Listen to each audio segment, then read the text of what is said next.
Marcus Chun pressed his back against the cold metal of the destroyed transport ship, feeling the warm blood seeping through his tactical vest. His left leg was mangled from the plasma blast that had torn through his squad, and his right shoulder screamed in agony where alien shrapnel had found its mark.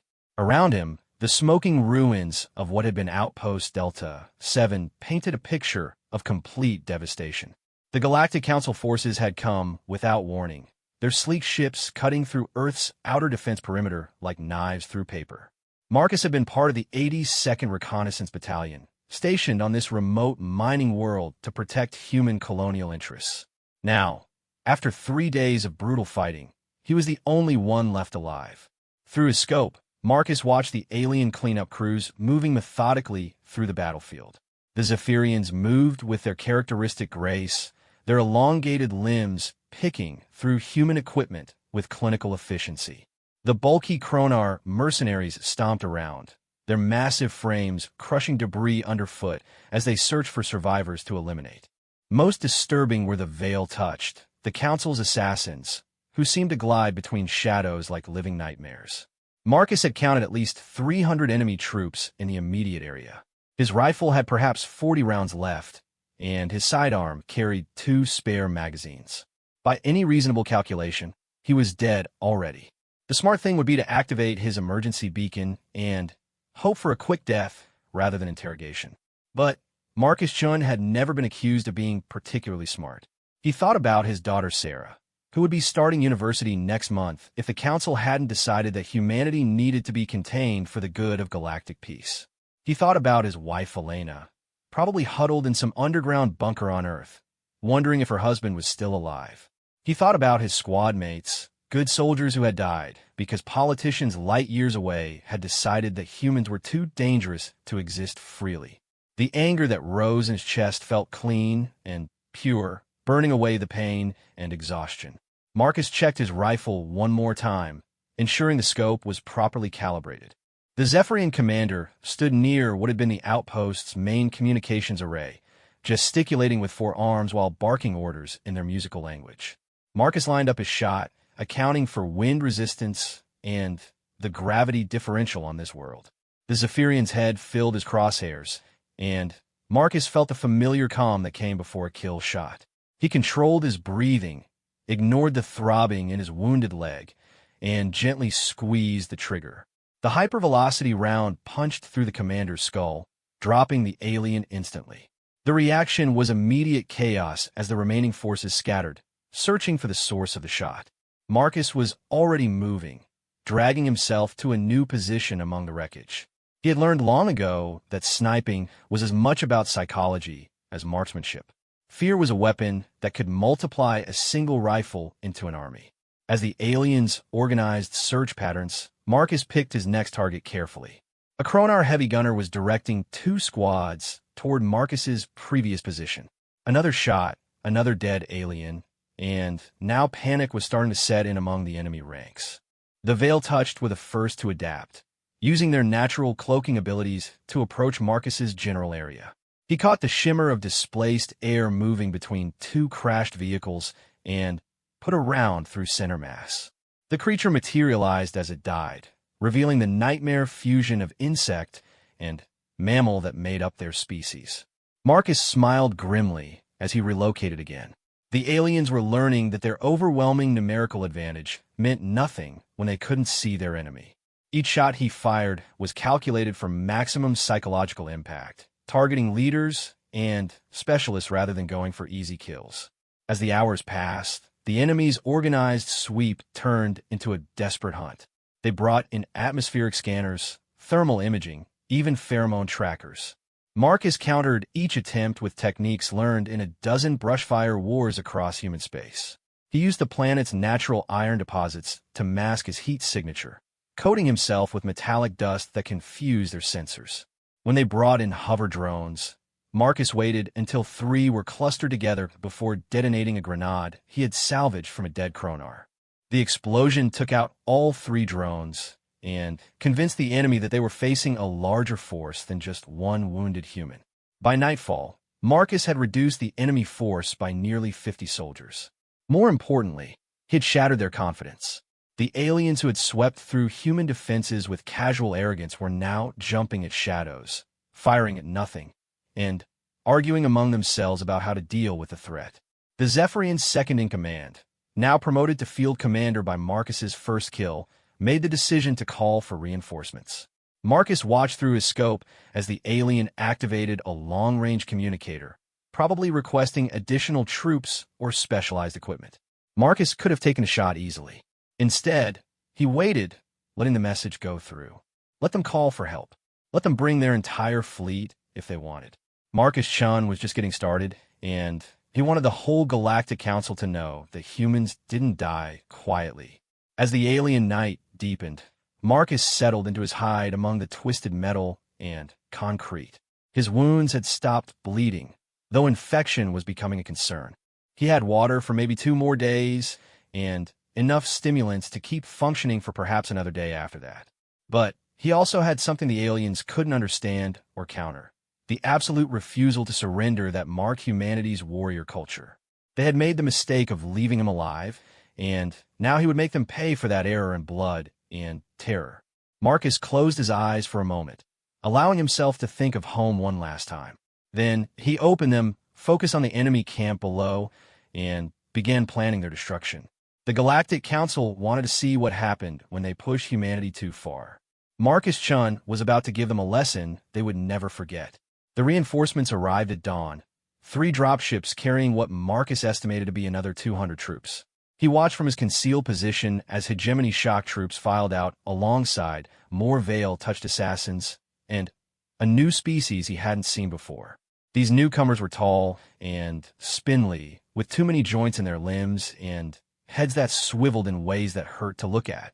Their movements suggested they were trackers or hunters, brought in specifically to find one stubborn human. Marcus had spent the night preparing for this moment. Using supplies scavenged from the battlefield, he had created a network of improvised explosives and booby traps throughout the ruins.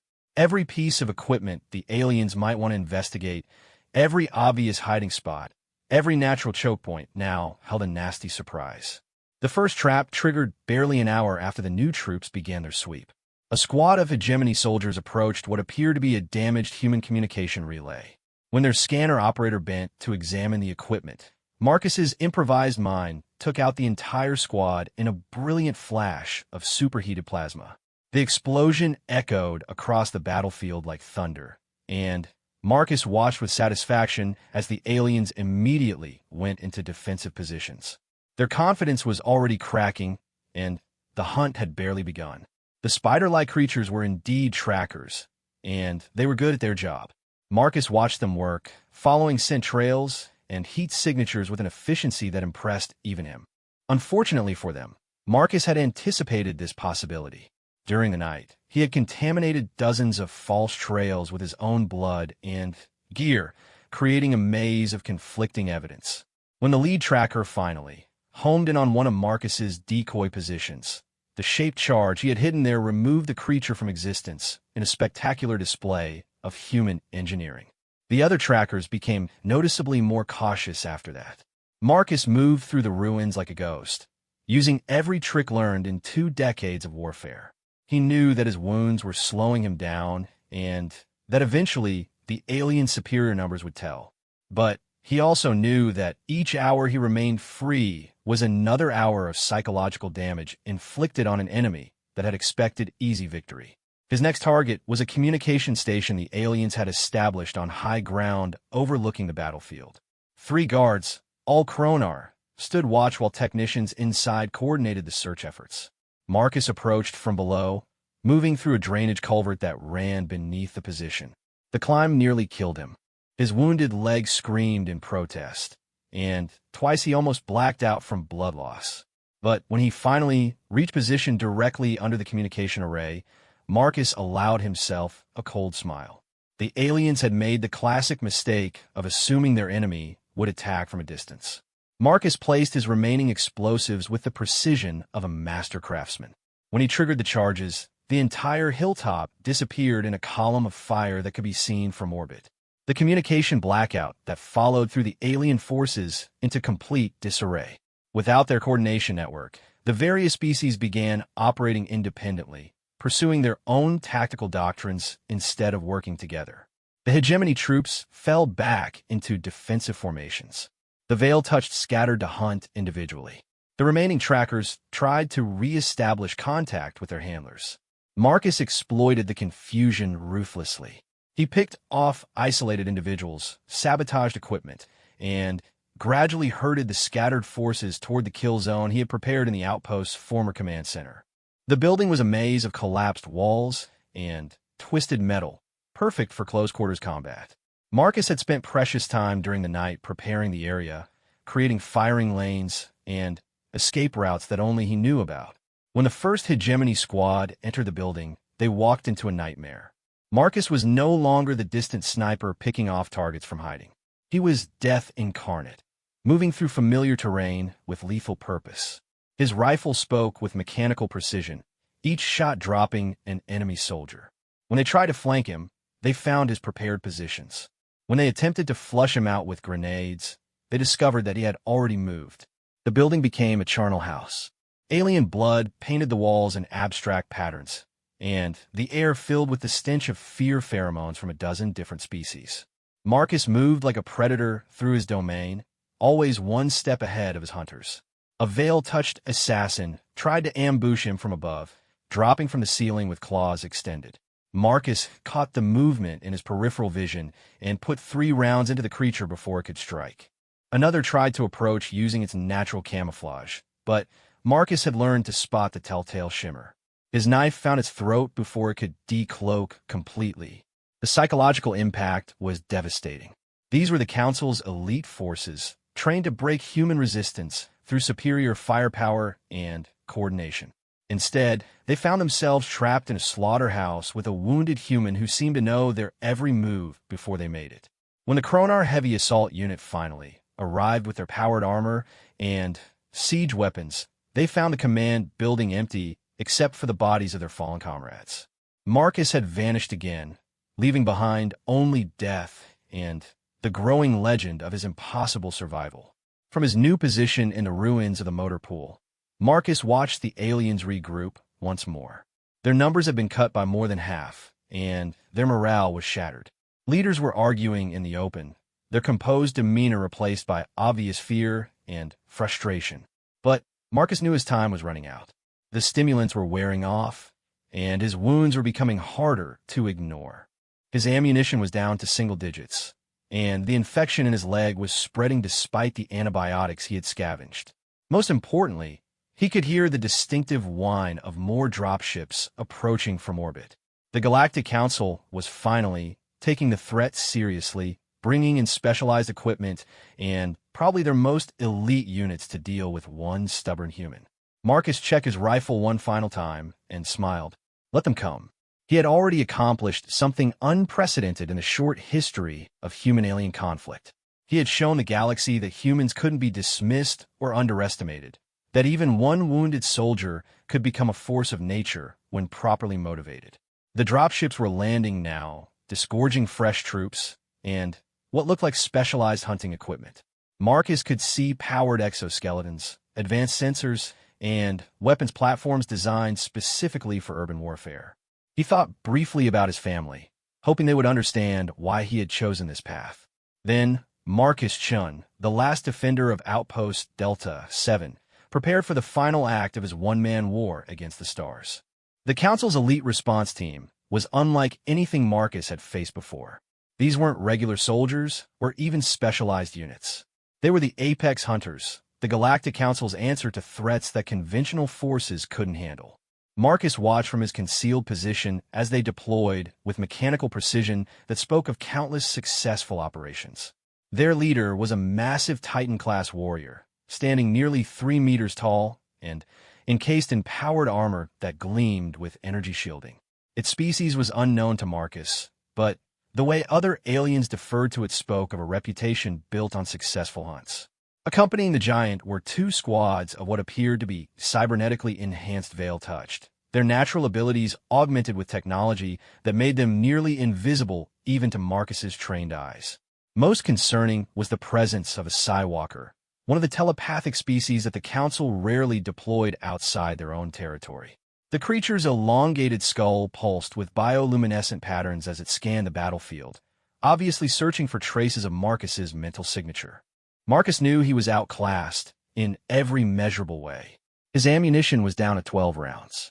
His body was running on pure adrenaline and, despite the infection from his wounds creating a fever that made focusing difficult. Against him stood the cream of the galaxy's military forces, equipped with technology that made human weapons look primitive. But Marcus had something they didn't understand: the accumulated rage of humanity's first true defeat in the stars. Every human who had died on this world, every colony that had been relocated for galactic peace, every child who would never know the freedom of open space burned his chest like a nuclear fire. The Apex Hunters began their assault with textbook precision. The Skywalker established a mental perimeter, scanning for thoughts and emotions that might betray Marcus's location. The enhanced veil touch spread out to cover every possible escape route, while the Titan-class warrior advanced directly toward the area where Marcus's last confirmed position had been. Marcus let them come. He had spent his remaining preparation time creating one final trap, using every piece of human engineering knowledge at his disposal. The fusion reactor from a destroyed outpost had been damaged, but not destroyed. With careful modifications using parts from a dozen different systems, Marcus had turned it into something the designers never intended. When the Skywalker's mental probe finally found him, Marcus was ready.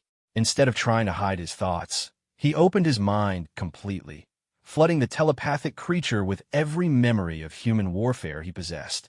Every battle he had fought, every enemy he had killed, every moment of loss and rage and determination crashed into the alien's consciousness like a tsunami of violence. The Skywalker screamed, a sound that reverberated through dimensions the human ear couldn't detect. Its mental defenses, trained to handle normal emotional spectrums, shattered under the assault of pure human fury. The creature collapsed, its mind burned out by exposure to a level of aggression that evolution had never prepared it to process. The Titan-class warrior charged Marcus's position, its massive form moving with surprising speed despite the heavy armor. Marcus waited until the last possible second before triggering his final trap. The modified reactor didn't explode in the traditional sense. Instead, it released a pulse of electromagnetic energy that overloaded every piece of technology within a kilometer radius. The warrior's powered armor became a prison, its systems fried beyond repair. The enhanced veil touch found their cybernetic implants burning out, leaving them partially paralyzed and fully visible. Emergency lighting failed throughout the ruins, plunging the battlefield into darkness that favored the one combatant who didn't rely on technological advantages. Marcus moved through the chaos like an avatar of human ingenuity unleashed. His knife, a simple piece of steel and polymer, became more deadly than any energy weapon. The first enhanced assassin never saw him coming, too busy trying to restart its damaged systems to notice the shadow moving behind it. The second warrior managed to draw its weapon before Marcus's blade found its throat. The third actually got a shot off, the energy bolt scorching the air inches from Marcus's head before he closed the distance and ended its life with brutal efficiency. The Titan-class warrior was trapped in its dead armor, but it wasn't helpless.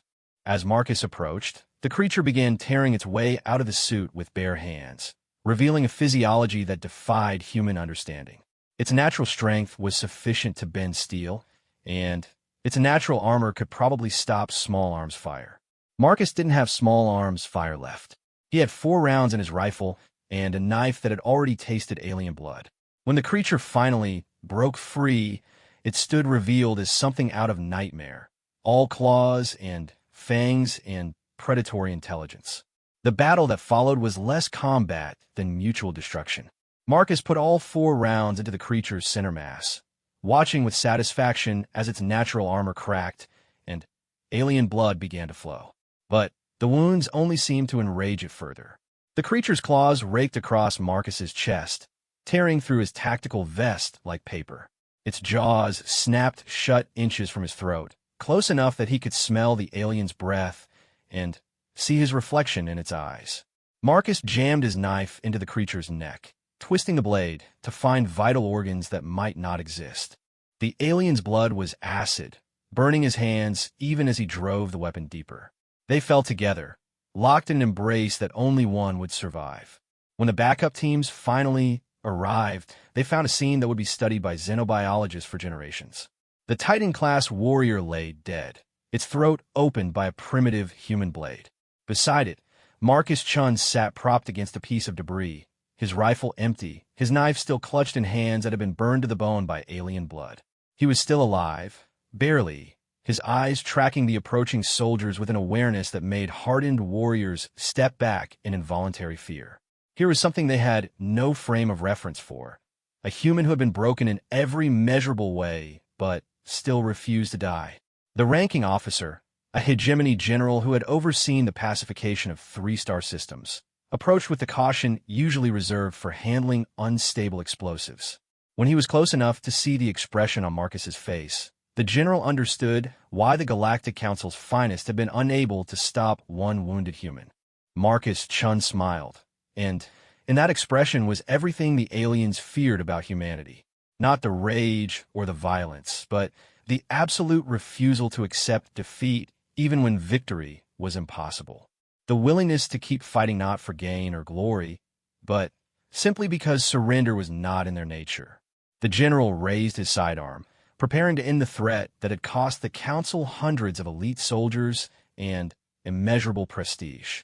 But Marcus spoke first, his voice barely a whisper, but carrying clearly in the sudden silence. "Tell them," he said, each word bought with tremendous effort. "Tell the Council that this is what happens when you leave one human alive.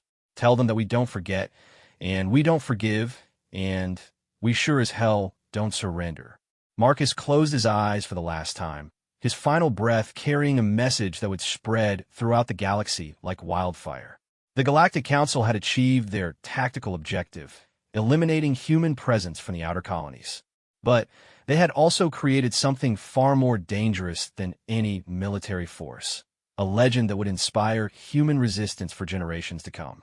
3 months after the Battle of Delta 7, as the galactic media had dubbed the incident, the ripple effects of Marcus Chun's last stand were being felt across civilized space. In the secure chambers of the Galactic Council, emergency sessions had become the norm rather than the exception. What had been planned as a simple containment operation had transformed into a public relations catastrophe of unprecedented magnitude. Ambassador Veltar of the Hegemony delivered his report to the assembled council with the reluctant precision of someone bearing terrible news.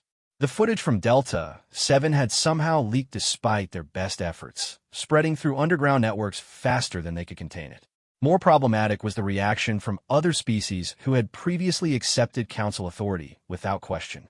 The Meridian Collective has withdrawn their support for the human containment protocols, Veltar announced to the chamber. They cite the unnecessary loss of life and question our methods. The Stellar Commonwealth has suspended trade agreements pending a full investigation. Most concerning is the response from the Frontier Alliance.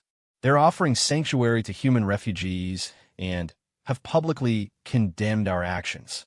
High Counselor Zephix, the ancient being who had guided council policy for over 2 centuries, absorbed this information with visible displeasure. The human problem had been meant to demonstrate the council's resolve in maintaining galactic peace. Instead, it had shown the galaxy that the supposedly primitive humans possessed something that their advanced civilizations had lost: the absolute refusal to be cowed by superior force. "What is the current status of the human fleet?"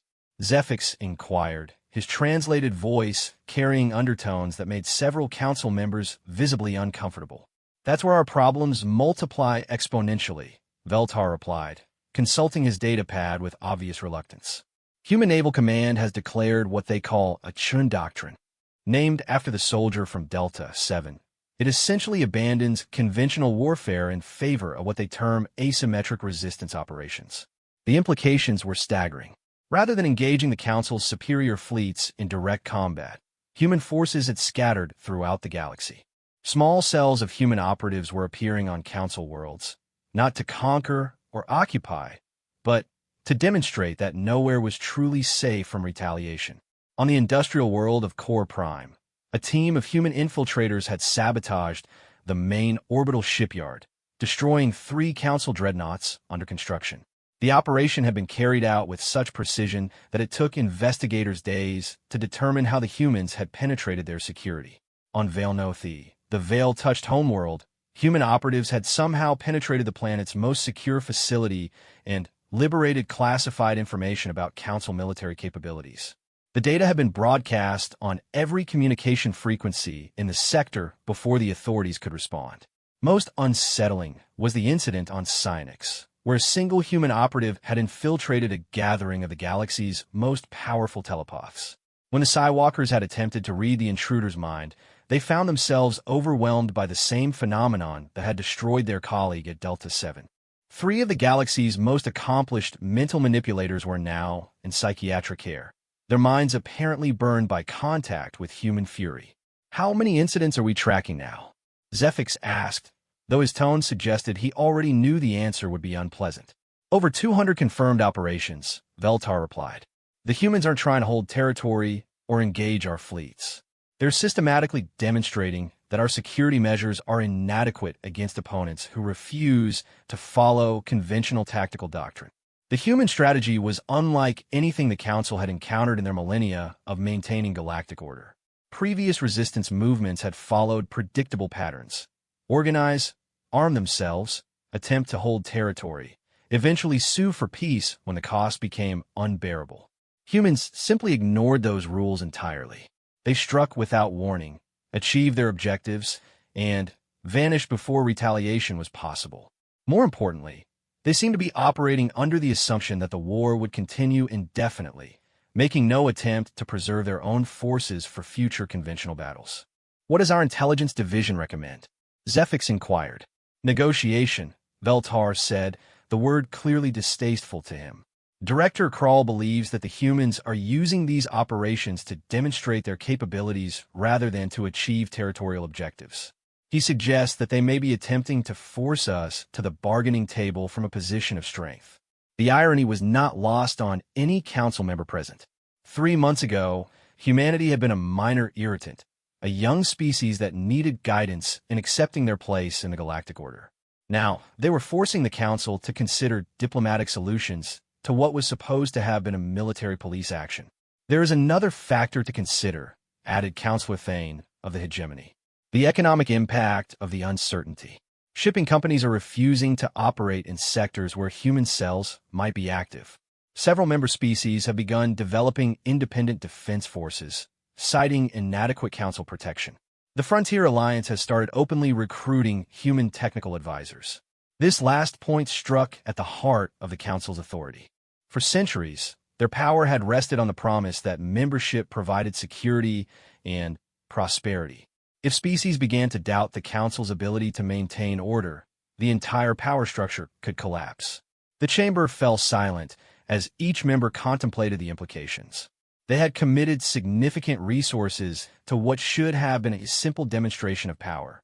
Instead, they had created a mythology around human resistance that was inspiring others to question Council authority. High Councillor Zefix finally broke the silence. "What do we know about this Marcus Chun, the soldier who initiated this crisis?" Veltar consulted his files, though he clearly knew the information by memory. "Standard human military background. 2 decades of service, specialist in reconnaissance, and long-range operations. No indication of exceptional capabilities that would explain his performance at Delta 7. By all measures, he was a typical example of a species warrior caste. That," Zefix observed with growing understanding, "is precisely what makes this situation so dangerous.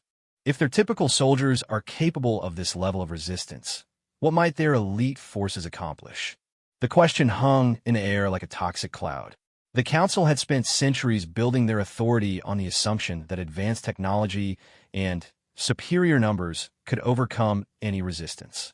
The humans had demonstrated that determination and creativity could level even the most unequal playing fields. "Recommendations?" Zefix asked finally. The silence stretched until Councillor Meridian of the Stellar Commonwealth spoke up. "We could attempt to negotiate a settlement. Offer them limited autonomy in exchange for ending the resistance operations." "That would be seen as weakness," Thane objected. "Other species would begin making similar demands." The alternative is an indefinite conflict that we may not be able to win, Meridian countered. The humans aren't trying to defeat us militarily. They're trying to make the cost of controlling them higher than any reasonable government would pay. Zephix considered the options before him. Each choice led to outcomes that challenged fundamental assumptions about how galactic civilization functioned. The humans had introduced variables into the equation that the Council's models couldn't account for. Schedule a diplomatic contact with human leadership, he decided finally. We need to understand their terms before this situation deteriorates further, and increase security around all Council facilities. It appears we've underestimated what desperation can accomplish when combined with human ingenuity.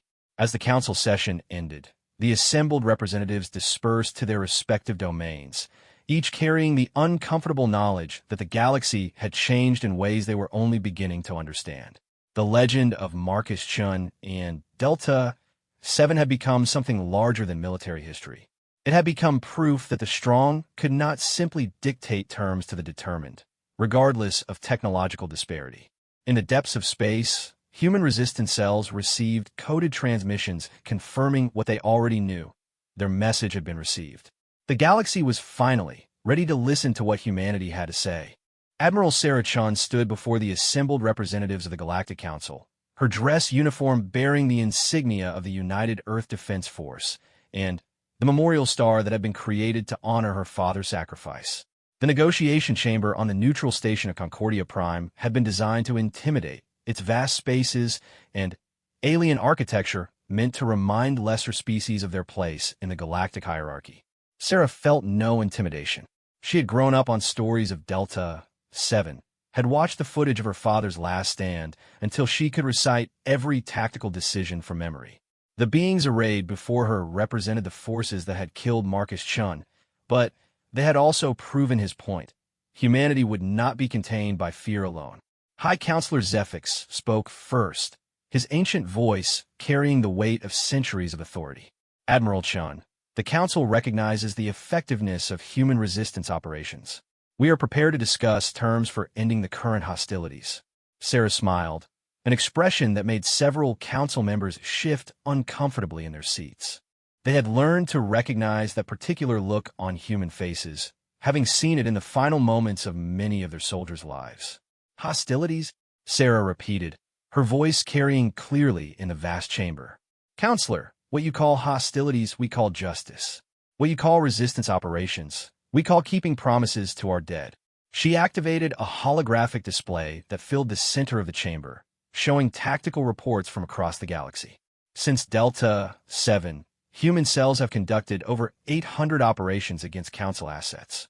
We've demonstrated that your defensive measures are inadequate, your intelligence networks are compromised, and your authority exists only where we allow it to exist.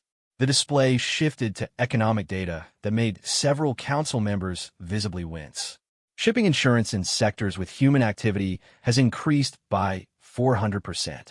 3 major trade routes have been abandoned entirely. The Frontier Alliance has gained 12 new members specifically because they offer protection from Council overreach. Ambassador Veltar leaned forward, his multiple eyes focused on Sarah with obvious hostility. You speak as if you've won some great victory, human. Your species numbers in the billions, while the Council represents trillions. Your resistance has been costly, but hardly decisive. Sarah's smile widened. Numbers, Ambassador? Let me share some numbers with you.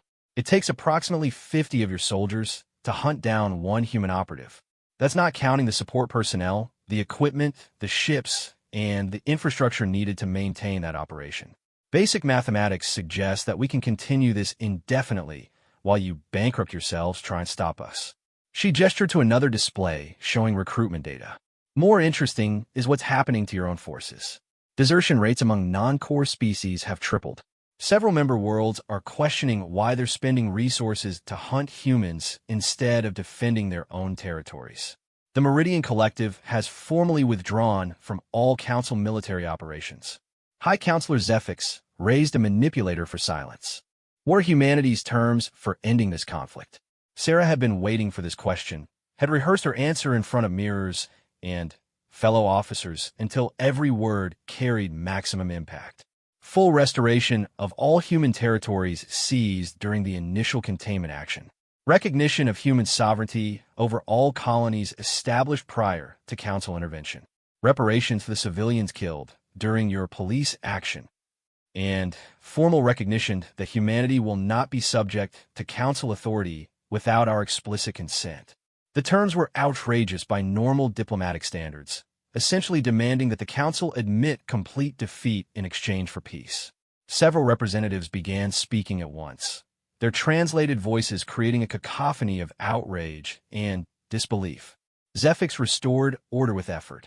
These demands are impossible. The Council cannot simply abandon the principles that have maintained galactic peace for millennia. Then, the war continues, Sarah replied with such casual certainty that the chamber fell silent. Counselor, you seem to believe that this is a negotiation between equals. It's not. You attacked us. You killed our civilians. You tried to enslave our people. We responded by demonstrating that your superior technology means nothing when faced with human determination. She stood and began walking around the chamber, her voice carrying to every corner of the vast space. My father died believing that his sacrifice would send a message to the galaxy. That message was simple. Humanity cannot be broken by force alone. Every operation we've conducted since his death has reinforced that message. Sarah stopped in front of the veil-touched representative, whose cybernetic enhancements whirred nervously as she approached. Your best assassins can't find our operatives. Your telepaths can't read our minds without damaging themselves. Your technology can't overcome our creativity. What exactly do you think you can offer us that we can't take for ourselves? The representative's translator struggled with what sounded like an untranslatable curse. Sarah continued her circuit of the chamber, addressing each species in turn. The hegemony talks of order, but what order allows the strong to prey upon the weak without consequence?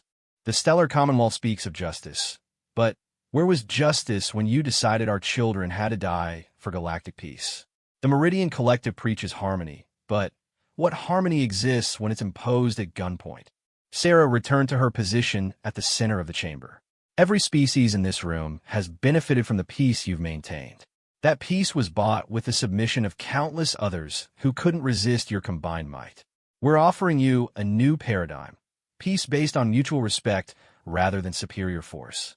High Counselor Zephyx was silent for long moments, his ancient mind processing implications that stretched far beyond the immediate crisis. You're asking us to abandon the foundation of our authority. I'm asking you to evolve, Sarah replied. The galaxy has changed, Counselor. The age of imposed peace is ending whether you acknowledge it or not. The Frontier Alliance grows stronger every day, inspired by our example. How long before other species decide they'd rather take their chances with human allies than Council protection? The truth of her words was evident in the behavior of the Council representatives themselves. Several were consulting private communication devices, obviously receiving updates about situations developing in their home territories. The human resistance had become more than a military problem. It had become a symbol that was inspiring others to question the established order. Counselor Meridian of the Stellar Commonwealth spoke first. What guarantees can you offer that human operations will cease if these terms are accepted? The guarantee that we get what we want, Sarah said bluntly. Humans don't fight for the joy of combat, Counselor. We fight when we have no choice, and we stop when justice is served. Give us our freedom. Acknowledge our sovereignty, and we'll have no reason to continue demonstrating your vulnerability. And if we refuse? Asked Ambassador Veltar. Sarah's expression grew cold, and, for a moment, the assembled aliens could see the genetic legacy that connected her to the soldier who had defied the galaxy's most powerful military force. Then, you'll discover what 800 operations were just the beginning of. My father killed your best soldiers with a broken rifle and a combat knife. Imagine what we can accomplish when we're properly motivated. The negotiation continued for hours, with each detail fought over by beings who understood that they were reshaping the fundamental structure of galactic civilization. But the outcome was never truly in doubt. The Council had made their choice when they left Marcus Chun alive long enough to make his stand. They had created a legend that grew beyond their ability to control, and now they had to live with the consequences. When the Concordia Accords were finally signed, they established humanity as the first species to force concessions from the Galactic Council through pure military pressure. The treaty recognized human sovereignty, established compensation for war damages, and created a new framework for interspecies relations based on negotiated agreements rather than imposed authority. More importantly, it enshrined the principle that had cost the Council so dearly to learn, that the strong had responsibilities to the weak, and that those responsibilities were enforceable by those with the will to resist. Admiral Sarah Chun departed Concordia Prime, knowing that her father's sacrifice had achieved something unprecedented in galactic history. Marcus Chun had died, believing that humanity deserved better than submission. His daughter had lived to see that belief transformed into law. The galaxy would never be the same, and, for the first time in centuries, that change represented hope rather than conquest. The age of human expansion into the stars could finally begin, not as subjects seeking permission, but as equals demanding recognition. The last stand at Delta 7 was over. The human age of the galaxy had begun.